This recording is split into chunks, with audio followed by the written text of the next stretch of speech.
सरजमीन party के रहनुमा मुस्तफ़ा कमाल ने हैदराबाद कैंटोनमेंट बोर्ड के मुनक्किद होने वाले इलेक्शन के हवाले से जारी इलेक्शन मुहिम के सिलसिले में हैदराबाद के मुख्तलिफ वार्डों का दौरा किया। इस मौके पर इनके हमरा पाक सरजमीन पार्टी के रहनुमा अनीस क्याम खानी, शब्बीर क्याम खानी समेत दीगर ओहदेदारान और कारकुनान की कसी तादाद मौजूद थी। जबकि कच्चा किला के इलाके में पाक सरजमीन पार्टी के नामजद उम्मीदवार के ऑफिस का इफ्तिताह भी किया। बाद अज़ा शाह फैसल कॉलोनी में कार्नर मीटिंग से खिताब करते हुए पाक सरजमीन पार्टी के रहनुमा मुस्तफ़ा कमाल का कहना था कि वजीर थे इनके, गवर्नर थे इनके, अपने सामने ये कराची हैदराबाद पीपल्स पार्टी के हवाले किया है। आज कहते हैं इख्तियार नहीं।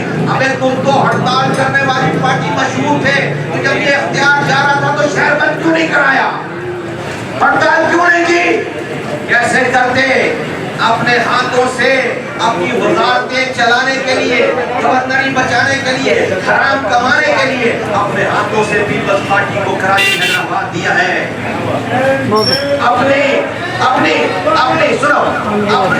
अपने हिस्से की रिश्वत की बोटी लेकर पूरा बकरा हवाले कर दिया।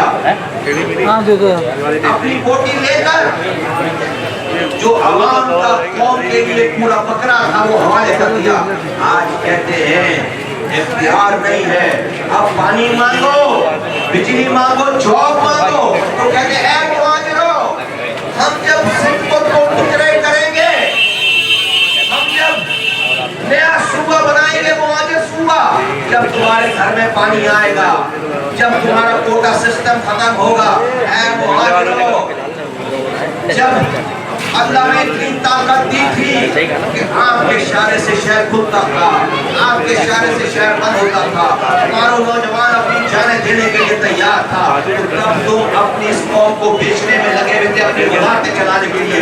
आज तो तुम्हारी इतनी औकात नहीं है कि तुम एक खुले हुए कटर का ढक्कन लगा सको, तुम एक लालू पेड़ की गली अलग नहीं कर सकते, तुम सुबह अलग करोगे। मेरा वार्ड 6 है और मंशूर हमारा यही है कि मकसद जो 35 साल से काम खराब पड़े इलाके के हाल आपने देखा होगा, गलियों का, रोडों का, इसको जो है ना बेहतर करना है, इसको सेट करना है। और इंशाल्लाह मुस्तफ़ा कमाल भाई के काम से तो आप वाकिफ़ ही हैं सभी, तो इंशाल्लाह वो हमें भी बिल्कुल रियायत नहीं देंगे और हम भी इस तरीके से काम के लिए जो है ना बिल्कुल पक्के हैं और इंशाल्लाह इस काम को ख़त्म करना बिल्कुल इन लोगों को। कैमरामैन उमर हयात, कैमरा अरशद अंसारी, धूम न्यूज़, हैदराबाद।